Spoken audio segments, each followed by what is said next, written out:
ladies and gentlemen. The very word secrecy is repugnant in a free and open society, and we are, as a people, inherently and historically opposed to secret societies, to secret oaths, and to secret proceedings. We decided long ago that the dangers of excessive and unwarranted concealment of pertinent facts far outweighed the dangers which are cited to justify it. Even today, there is little value in opposing the threat of a closed society by imitating its arbitrary restrictions. Even today, there is little value in ensuring the survival of our nation if our traditions do not survive with it. And there is very grave danger that an announced need for increased security will be seized upon by those anxious to expand its meaning to the very limits of official censorship and concealment. That I do not intend to permit to the extent that it's in my control. And no official of my administration, whether his rank is high or low, civilian or military, should interpret my words here tonight as an excuse to censor the news, to stifle dissent, to cover up our mistakes, or to withhold from the press and the public the facts they deserve to know.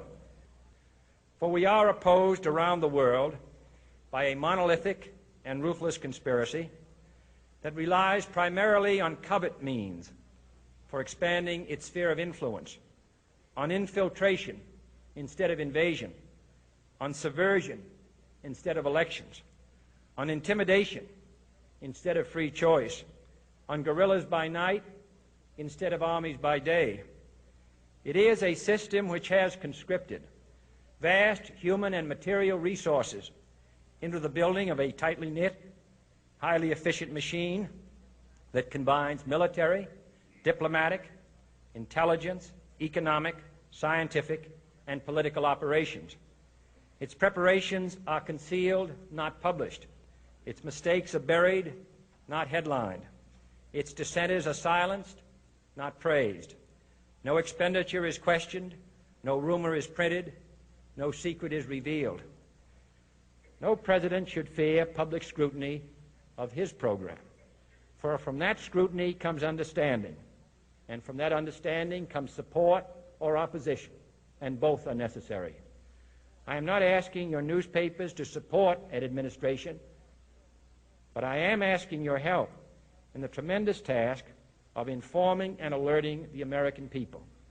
For I have complete confidence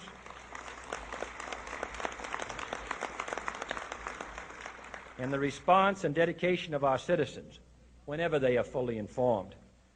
I not only could not stifle controversy among your readers, I welcome it. This administration intends to be candid about its errors. For as a wise man once said, an error doesn't become a mistake until you refuse to correct it. We intend to accept full responsibility for our errors, and we expect you to point them out when we miss them. Without debate, without criticism, no administration and no country can succeed, and no republic can survive. That is why the Athenian lawmaker Solon decreed it a crime for any citizen to shrink from controversy.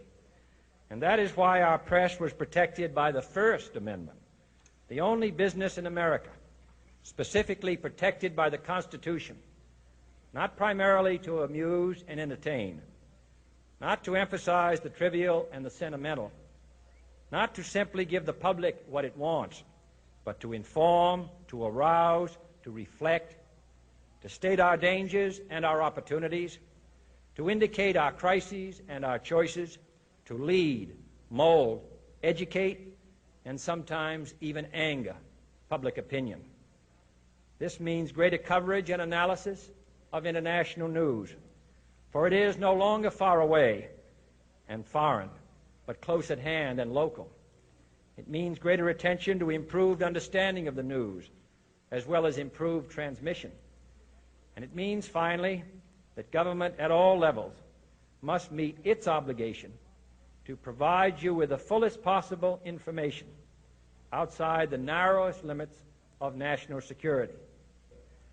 And so it is to the printing press, to the recorder of man's deeds, the keeper of his conscience, the courier of his news, that we look for strength and assistance, confident that with your help, man will be what he was born to be, free and independent.